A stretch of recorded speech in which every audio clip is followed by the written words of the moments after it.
I want to share a dream that I had on July the 3rd, and I want to show you the timestamp to the best of my ability, if it will focus.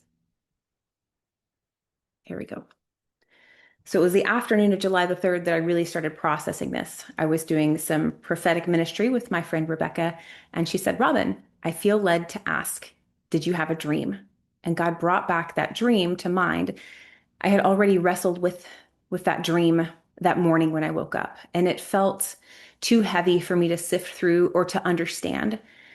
So I didn't yet take the time to sit with Jesus, but I just started praying. I knew I had a deep mother heart of grief based on this dream. And so I just prayed in the spirit and prayed in the spirit. I had no idea what I was interceding for the morning of July the 3rd. And then the afternoon of July the 3rd, I began to unpack this dream and look at the images and type it out. And so I want to share the dream with you because I've processed it with some other trusted Christians, spoke to my dad about it, and there's just a time for the body of Christ to come together and know that nothing is lost on God. Isaiah 40, verse 1 says, Comfort, comfort my people. And that's a verse that God has just been speaking to my heart over and over and over today. And so I share this with you out of a place of comfort from the heart of the Father. And then Isaiah 49, in verse 14, it says, But Zion said, The Lord has forsaken me. My Lord has forgotten me. In the midst of pain and grief, it can feel as though we've been forgotten. But the Lord replies, Can a woman forget her nursing child, that she should have no compassion on the son of her womb, even if these may forget, even if a mother forgets? Yet I will not forget you. Behold, I have engraved you on the palms of my hands. Your walls are continually before me.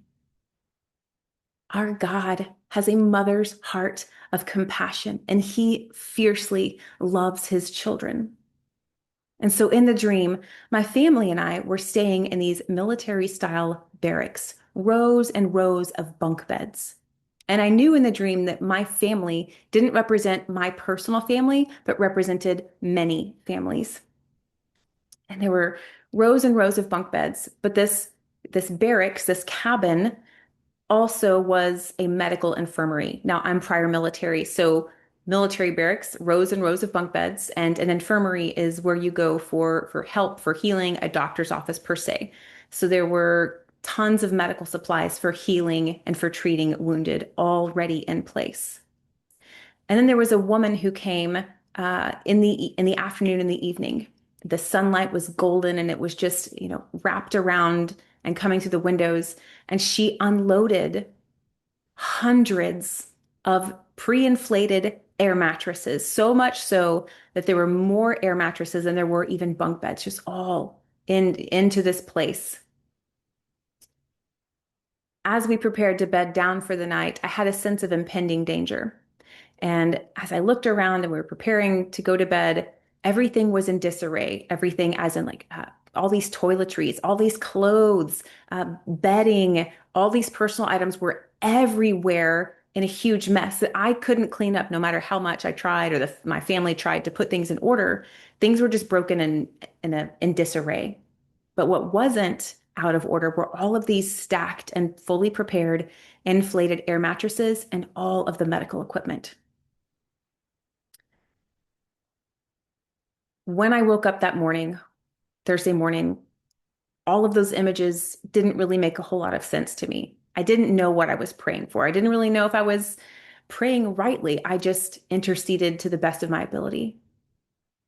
A couple days later, the images I'm seeing on the news online, they are the images in my dream of a cabin being in disarray, of all of these bunk beds, but God.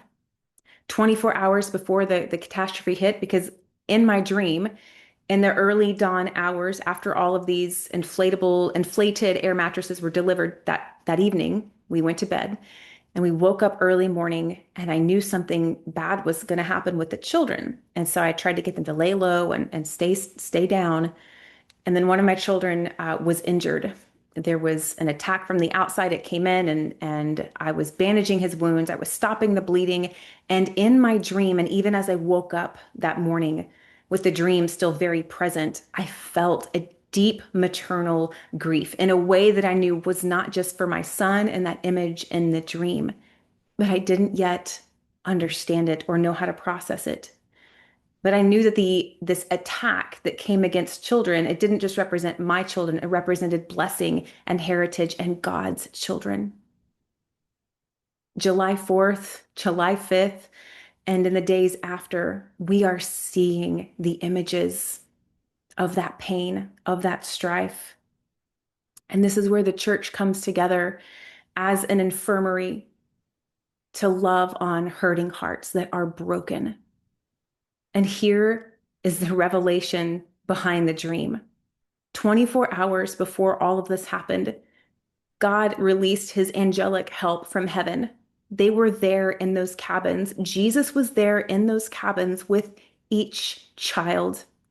These spiritual inflated air mattresses were ready, available, and present for each girl, whether they made it to physical safety on this earth or they made it to eternal safety in heaven with Jesus.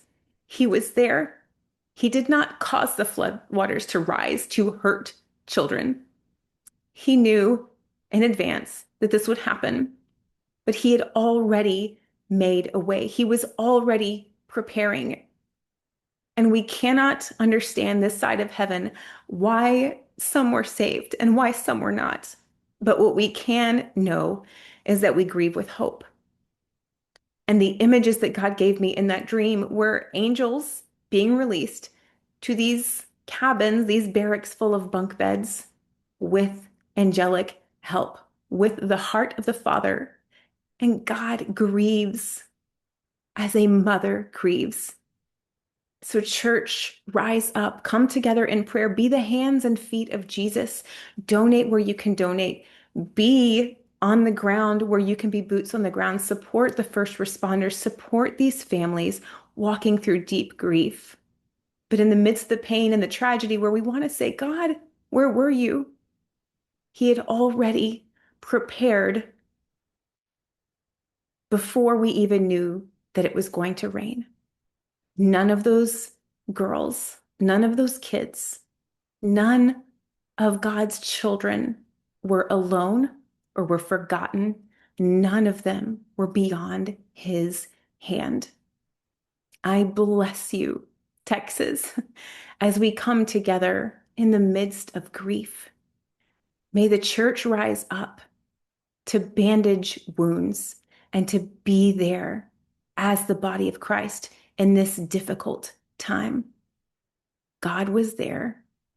God still is here, and he will be here throughout every step.